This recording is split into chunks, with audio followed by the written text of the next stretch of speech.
और महाराज जी के चरणों में प्रणत हुए। महाराज श्री दिखाई गलती क्षमा हो, कल मैंने नहीं दिया, लेकिन आपने इतना क्यों कष्ट किया, इतना क्यों धन भिजवाया? धन मैंने, हाँ महाराज, आज रात्रि में 4 बालक आए और देखिए जल्दीबाजी में पीताम्बर भी छोड़कर आए। हम तो वही पीताम्बर था जो पीताम्बर महाराज जी चारों लाल जी को वो तन पर उड़ाए थे। समझते देर नहीं लगा, वो तो वही पीताम्बर थे और वो कोई नहीं बल्कि राम लक्ष्मण भरत शत्रुघ्न, वही चारों भैया श्री सेठ जी सोए हुए सेठ जी को जगाने आए। अब तो महाराज जी ने कहा, भैया तुम धन्य, वो चारों बालक कोई और नहीं बल्कि यही मेरे चारों लालची ही तुमको मद मोह ईर्ष्या से जगाने आए थे। तुम धन्य हो, धन्य हो। मैंने जीवन भर भजन किया लेकिन छद्म वेश का दर्शन नहीं हुआ। अरे तुम धन्य हो सेठ, जो जागृत में नहीं प्रत्यक्ष तुमको भगवान ने छद्म वेश में दर्शन दिया। उसी समय श्री पलटू सेठ महाराज जी के चरणों में प्रकट हो गए और कहा, गुरुदेव अब आज से मैं सारे वैभव को प्रत्याग करता हूं, और त्याग करके उसी समय सन्यासी बन गया। आज भी पलटू दास का अखाड़ा उद्धारी प्रसिद्ध है। ऐसे भजन किए सेठ जी। और इधर श्री महाराज जी रोते हुए कहा, हे लाल जी, इतने कष्ट केवल आपने रात्रि में आपको जगना पड़ा मेरे लिए, इसलिए जब तक मैं अब आपको प्रत्यक्ष दर्शन नहीं करूंगा। तो महाराज जी की इस भावना से रात्रि में सरकार श्री किशोरी जी के सीता जी के साथ प्रकट की और प्रत्यक्ष श्री अतिशय प्रिय करुणा निधान की हमारी जगजननी श्री किशोरी जी ने महाराज जी के तिलक पर भाल पर एक बिंदी लगाया और कहा कि आज से मेरी निशानी है, आज भी एक बिंदी श्री की परंपरा चलेगी। श्री ही महाराज जी के भाल पर ललाट पर अपने हाथों श्री किशोरी जी ने तिलक लगाकर उनको तिलक सिरमौन बनाया। ये राजमहल कहलाया। और मैं आशीर्वाद देता हूं कि कभी भी स्थान में धन धान्य की कमी नहीं है। प्रत्यक्ष अतिशय प्रिय करुणा निधान की हमारी जग जननी श्री किशोरी जी, गोस्वामी जी कहते हैं, जिनके ऊपर श्री किशोरी जी की कृपा हो जाए वो जीव को सत्य तत्काल श्री ठाकुर जी रघुनाथ जी अपना ले। इसलिए आज कनक भवन में नित्य आरती के बाद कब हो के अब अवसर पाई के, हे जगजननी, हे माता जानकी, आप अगर करुणा कृपा करके एक बार मेरे को अवलोकन कर लेंगे तो सरकार मेरे को अपना। वो स्वामी जी जनक सुता जग जननी जानकी माता सीता जी को प्रणाम किया, फिर भगवान को प्रणाम करते हैं। उसके बाद यहाँ 9 दोहों में नाम बदलना, 9 दोहा बड़ा महत्वपूर्ण। केवल निष्ठा से कोई बंदौ नाम राम रघुवर को हेतु कृषाण भानु कर, ये 9 दोहा का निष्ठा से पाठ। नाम ही कोई अगर भगवान के रूप को दर्शन करना चाहता तो नाम ही रूप को प्रकट करेगा, उन नाम का आश्रय में। हमारे बाबा सरकार कहते थे कि जीव मात्र को एकत्व श्वासा से उड़ीन होने के लिए जो सब गृहस्थ है परिवार में, उनके लिए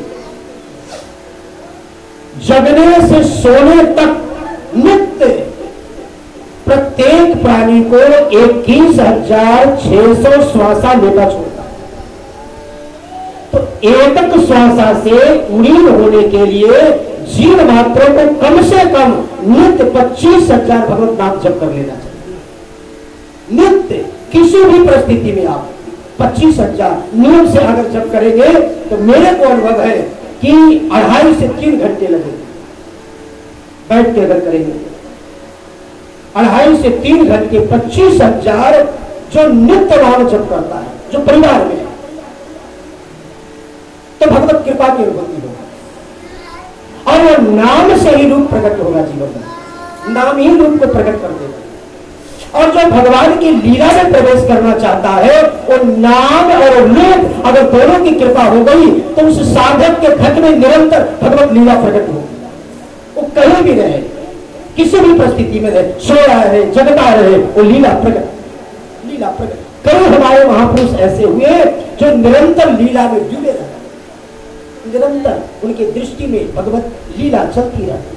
और नाम रूप लीला अगर तीनों पर कमांड हो गया तो कहते हैं गोस्वामी जी, वो जीव कहीं भी रहे, उसको कहीं जाने की जरूरत नहीं, वो कहीं भी रहे, धाम वही उसके लिए आ जाएगा, वही धाम प्रकट हो जाएगा। वो जहां रहेगा वो नाम रूप लीला के बल से वो जगह ही धाम प्रकट होगा। तो नाम, इसलिए हम गोस्वामी जी ने 9 दोहों में कहते हैं कि कहां कहो लगे नाम। नाम इस कलयुग में किसी प्रकार से आप यानी कि बैठकर माला जपो, आप चलते फिरते जितना आवश्यक है उतना वार्ता करें संसार से, अनर्गल वार्ता न करके निरंतर आप केवल नाम जप करें, नाम जप करें। तो यहां नाम जप के बाद अब राम कथा की परंपरा गोस्वामी जी लिखते, कैसे राम कथा की परंपरा चले ये जानना अति आवश्यक है। हम राम कथा सुनते हैं लेकिन हम अपने परंपरा को तो जाने, हम जिस परिवार में हैं उस परंपरा को तो जाने, हमारी पीढ़ी क्या है। तो गोस्वामी जी अब यहाँ परंपरा को संकेत कर रहे हैं। गोस्वामी जी कहते हैं कि शंभु किन्न या चरित सुहावा। प्रथम भगवान शिव ने 100 करोड़ श्लोकों में भगवान के पावन चरित्र की रचना करके प्रथम माता पार्वती को सुनाया। राम कथा के प्रथम श्रोता भगवती पार्वती। उसी भगवान शिव ने श्री लोमसी के माध्यम से नीलांचल पर्वत के निवासी 27 कल्पों के महान मनुष्य ने एक पक्षी श्री कागभूषुंडी जी को प्राप्त किया।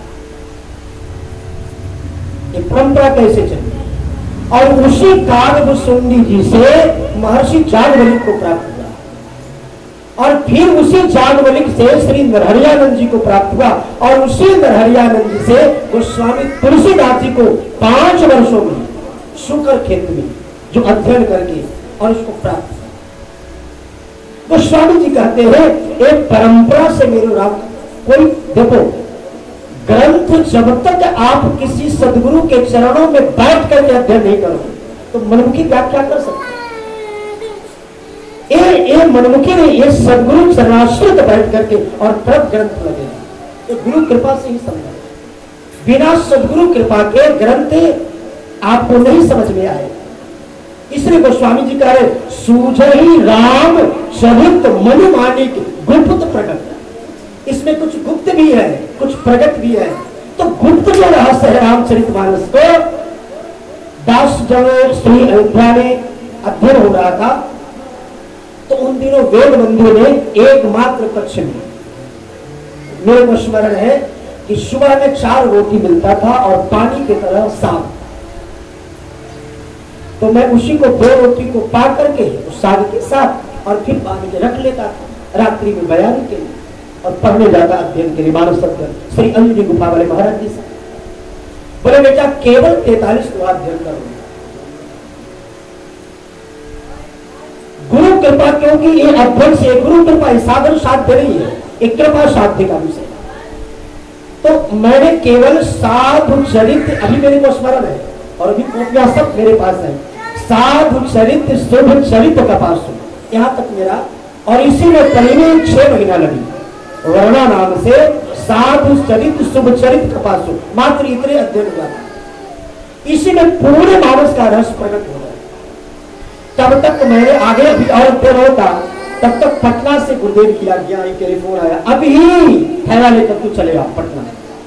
वहां मीरा जी की लीला होनी थी और मैंने गुरुदेव की आज्ञा जो ही आया तो मैं सत्य बैग को बंद किया और सीधा पटना के लिए रवाना हुआ। मेरे को खबर नहीं कि अब ये अध्ययन अंतिम अध्ययन है, ये तो सब सदगुरु महापुरुष जानते हैं।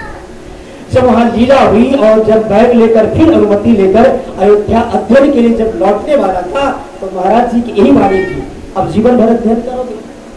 जितना अध्ययन कहां तक अध्ययन किए मैंने कहा सरकार साधु चरित्र शुभ चरित्र कपास हो। बोले अब क्या करना है? जब साधु के चरित्र समझ में आ गया तो अब क्या बाकी रह गया? साधु इसलिए बने हो, साधु बनने के बाद साधु का चरित्र समझ में ना आया तो फिर ये पोथी पढ़ने से क्या हो गया अध्ययन तुम्हारा। अब जाओ कथा की, एक गुरु आज्ञा है, एक किशोरी जी की आज्ञा है।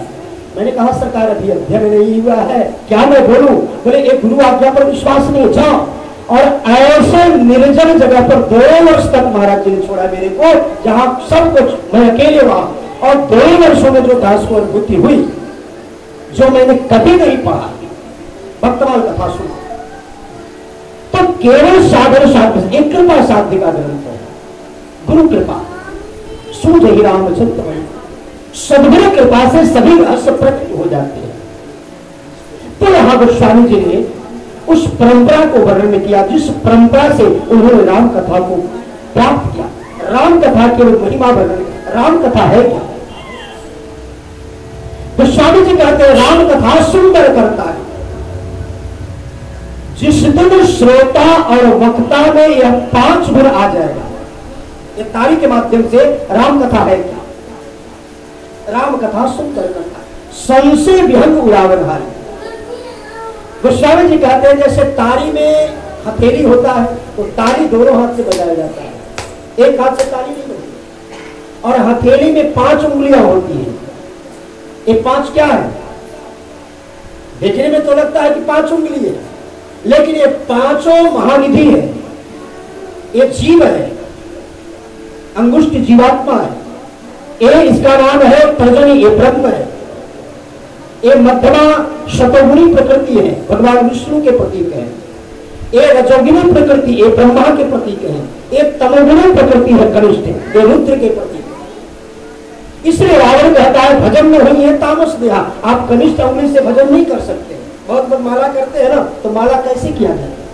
बहुत लोग ऐसे करते, ऐसे ऐसे ऐसे अंगूठा से, ये भजन नहीं, भजन ये नहीं होगा। भजन कैसे किया जाए? वो स्वामी जी कहते हैं राम कथा सुंदर करता है। भजन करने की क्या विधि है? वो भजन का पूरा सार फल हमको मिले।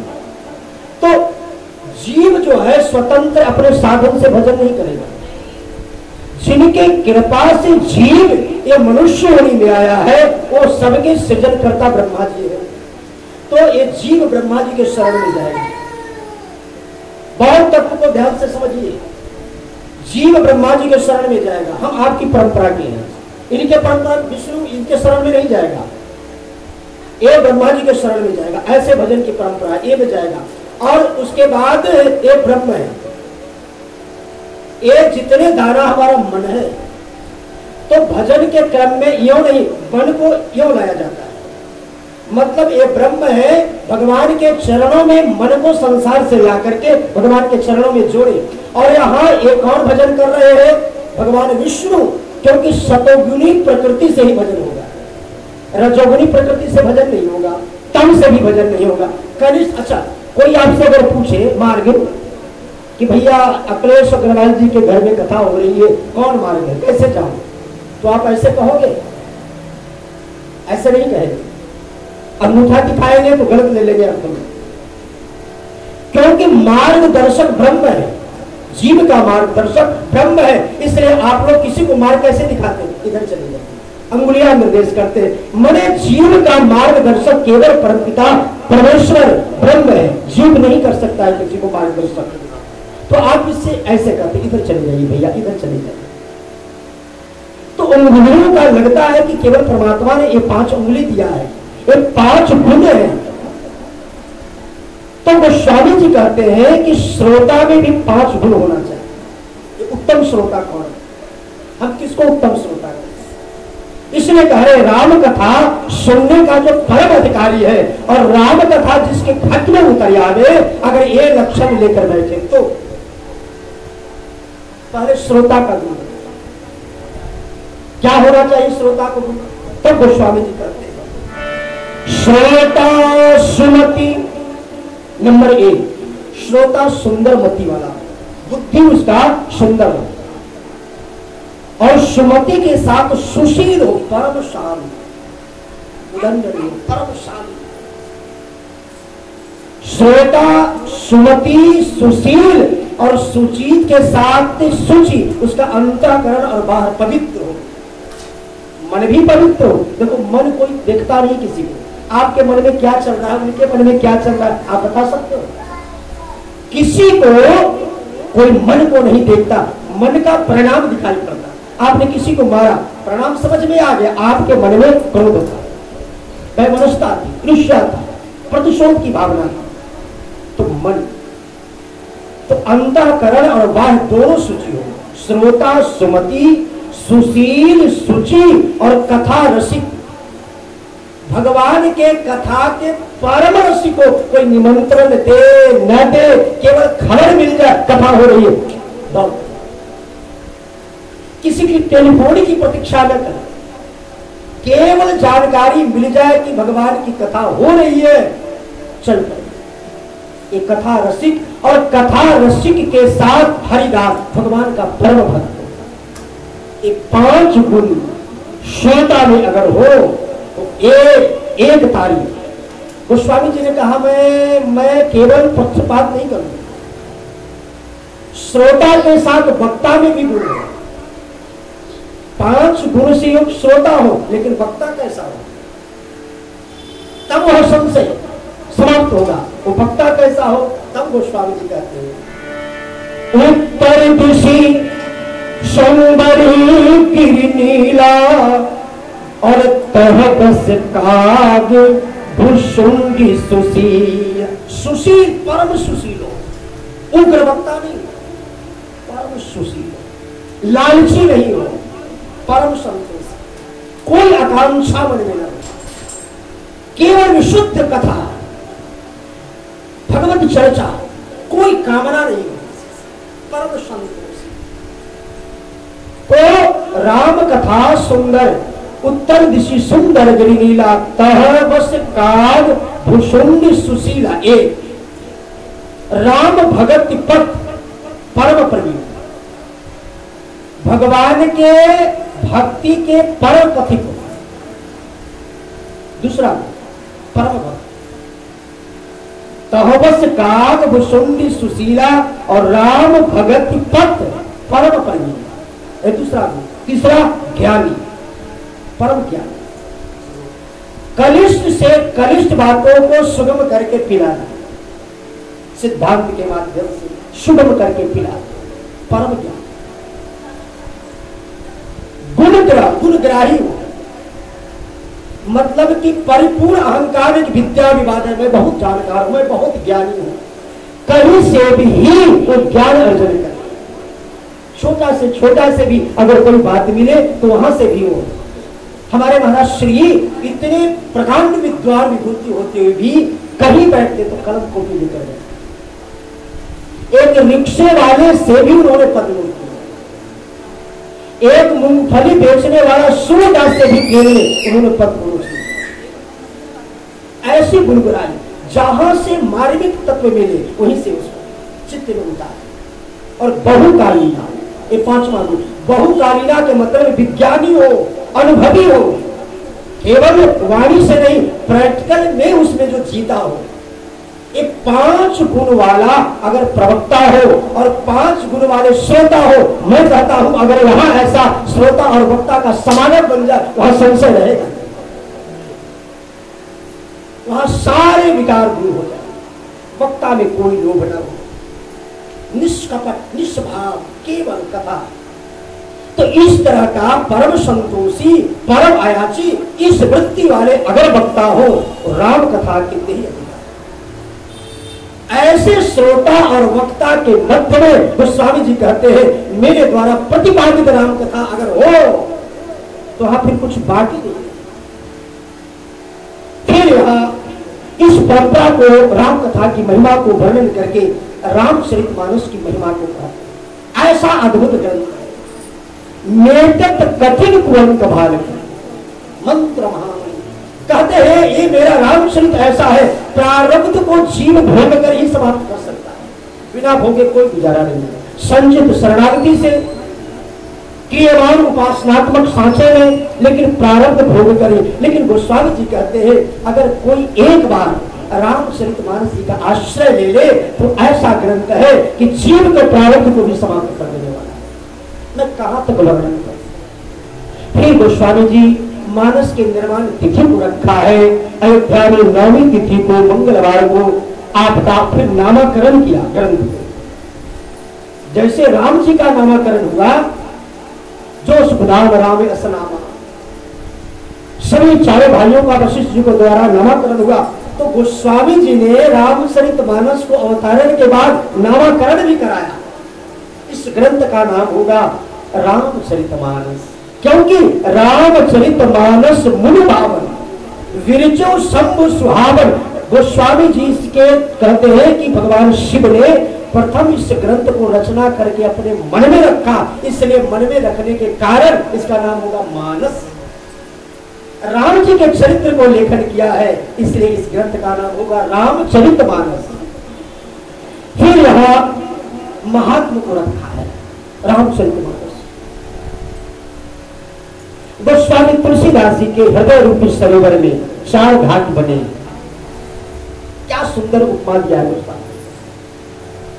4 घाट, और उस हृदय सरोवर में जो जल है, राम सिए जस सलिल सुधा, भगवान श्री सीता राम जी का यश रूपी जल से लबालब भरा हुआ है हृदय सरोवर।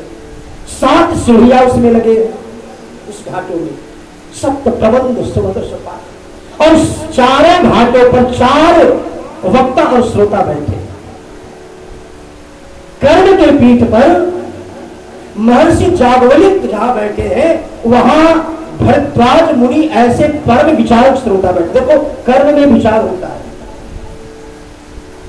बिना विचार के कर्म करोगे तो धोखा खाओगे। इसलिए गोस्वामी जी कहते हैं कि कर्म के पीठ पर जहां जागवलिक जी कथा कर रहे हैं, प्रयागराज में वट वृक्ष के नीचे, वहां केवल वट वृक्ष है, कोई पंडाल नहीं है, कोई व्यवस्था नहीं, और वहां परम विचारक मुनि भरद्वाज बैठे, राम कवन प्रभु पूछ, विचारक श्रोता बैठे। ज्ञान में जिज्ञासा होती है, ज्ञानियों के अंदर जिज्ञासाएं होती है। तो ज्ञान के पीठ पर ठीक सामने कैलाश पर्वत पर देवादिदेव महादेव ज्ञान के पीठ पर बैठे हैं। वहां परम जिज्ञासु श्रोता 14 प्रश्नों की जिज्ञासा लेकर माता पार्वती बैठी। ज्ञानियों में जिज्ञासा होनी चाहिए। तीसरे घाट पर जहां उपासना की घाट है, वहां 27 कल्पों के महान कवि, कोई मनुष्य नहीं, एक कौआ कागजी राम कथा सुना, और उस कथा के प्रधान श्रोता भगवान के निजी वाहन श्री गरुड़ जी बैठे हैं।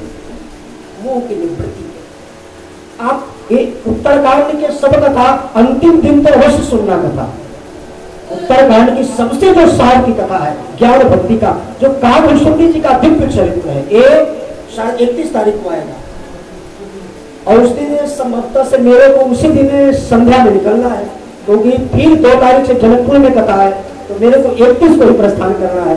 तो उस दिन की कथा शायद 12-1 बजे से प्रारंभ होगी। वो दिन थोड़ा कथा का, लेकिन बड़ा महत्व अंतिम कथा होगी, पूरे उत्तरकांड का जो नवम कथा है पारायण का। तो वहां श्री शरणागति के घाट पर, और गोस्वामी तुलसीदास जी से पूछा गया कि सब घाट पर तो सब श्रोता वक्ता बैठे हैं, कर्म पर प्रयागराज में विचारक, कैलाश पर्वत पर जिज्ञासु, नीलांचल पर्वत पर परम विचारक नहीं बल्कि मननशील, भक्ति में मनन होना चाहिए। इसलिए गरुड़ जी परम जो सुन रहे उसको मनन कर रहे हैं, और अगर मनन नहीं करते तो थोड़ा विचार करो, भगवान के निजी वाहन जिनके पंथ से सामने उच्चारित होता है, और वो श्री गरुड़ जी कह रहे नाथ मोहि मुझ सेवक जाने, थोड़ा विचार करो, दृष्टि कितनी परिमाण। हे काग जी कह रहे, अरे महाराज आप क्या कह रहे हैं, आप हम सबके स्वामी हैं। बोले स्वामी है वहां, लेकिन इसमें व्यासपीठ पर आप है, और इस समय में आपका सेवक हूं। नाथ मोहि निज सेवक तब सप्त प्रश्न मम कहो बखानी। ए शरणागति के घाट गोस्वामी जी से पूछा गया आपके घाट पर कौन है श्रोता। एक घाट अभी खाली है, धर्म के घाट पर प्रयाग में विचारक श्रोता बैठा। कैलाश पर्वत पर जहां देवादिदेव महादेव भगवान शिव राम कथा सुना रहे, वहां माता पार्वती जिज्ञासु बनकर बैठी है। नीलांचल पर्वत पर परम मननशील जिनके पंख से सामवेद की ध्वनि उच्चारित होता, ऐसे श्री गरुड़ जी बैठे। गोस्वामी जी से पूछा गया, आपके व्यासपीठ के नीचे कौन श्रोता बैठा था? धन्य मां। गोस्वामी जी कहते हैं, मेरे व्यासपीठी के नीचे न विचारक है, न ज्ञानी है, न मननशील है, बल्कि एक मूर्ख श्रोता बैठा है। मूर्ख शब्द, मैं तो मूर्ख को ही पकड़ता हूं। ज्ञानियों को तो बहुत लोग ज्ञानी बनाते, लेकिन मैंने विचार किया ना, ज्ञान की वही जरूरत है, जल की वही जरूरत है जहां सूखा खेत, जहां जिसकी आवश्यकता है वही वस्तु दिया जाए। बाकी जगह दोगे तो दुरुपयोग होगा, सदुपयोग नहीं होगा। तो जहां जिस वस्तु की जगह है वहां अगर दोगे तो वस्तु का सदुपयोग होगा। तो स्वामी जी कहते हैं, इसलिए मैंने मूर्खों को चुना। अपने व्यासपीठ के सामने हल्ला किया, जितने संसार के मूर्ख मंडल है सारे मेरे व्यासपीठ के नीचे कथा सुनने आए। और गोस्वामी जी ने कहा, कैसी कथा सुनाई? पायन कही गति पतित पावन राम भज सुनो सत। गोस्वामी जी से पूछा, वो श्रोता कौन है मूर्ख? गोस्वामी जी ने कहा, और जगत में नहीं बल्कि मेरा मन के अतिरिक्त ऐसा कोई मूर्ख नहीं संसार में। मैं अपने मूर्ख मन को ही कथा सुनाया, और मेरे मन जो मूर्ख श्रोता बनकर, मतलब जगत को तो बहुत सुनाते हैं, अपने को बहुत कम लोग सुनाते हैं। हमारे महाराज जी को एक पशुपत बाबा बड़े सिद्ध कोटि के महापुरुष थे, पटना रहते थे। तो महाराज जी जो ही प्रणाम किए तो बाबा बोले, क्या करते हो? तो हमारे महाराज श्री बोले कि कथा कीर्तन करते। तब तक दूसरा प्रश्न किए कि किसे सुनाते हो? तब तक कुछ कहना ही चाहते थे, तब तक पशुपत बाबा बोले कि अरे दुनिया को सुनाते हो केवल, कि अपने को भी सुनाते हो? दुनिया को बहुत लोग सुनाते हैं, लेकिन जिस दिन अपने को सुनाना आ गया उस दिन बात बन गई। गोस्वामी जी कहते हैं, मैं यह स्वांतः सुखाय तुलसी रघुनाथ, मैं दुनिया को सुनाने के लिए नहीं, दुनिया मेरे मन के बहाने सुन ले बैठ के, वो अलग विषय है, लेकिन उद्देश्य मेरा मूर्ख मन बैठा है। पाई न कही गति पतित पावन राम भज सत्य सत्य, राम भज सुनो सत्य।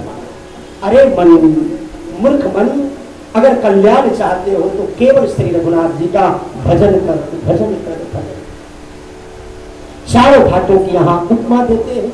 गोस्वामी जी कहते हैं, सुखी सुंदर संवादवर से बुद्धि विचार तेही पावन सुभगसर, एक घाट मनोहर। यही रामचरित मानस में प्रमुख चार घाट। आज चार घाटों की कथा नहीं होती,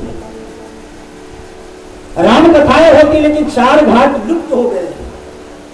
व्यासपीठ मांग रही है, ये विशुद्ध चार घाट व्यासपीठ से प्रस्तुत होनी चाहिए, लेकिन चार घाटों की कथा राम कथाएं होती। और फिर यहाँ गोस्वामी जी के घट से जो सरोवर में राम सिए सलिल सुदासन एक तरंग आया, ऐसा प्रवाहित हुआ। गोस्वामी जी ने कहा कि केवल इस जल में मैं मन को नहीं, दुनिया के जितने संसार के कलमित कलवल ग्रसित जीव है, मैं सबको नहला देना चाहता हूं। दो दो जिस भी जो भी चाहता है मेरे इस सरोवर में स्नान करना, वो सभी साथ से ही पार करके सब डूबा लगा।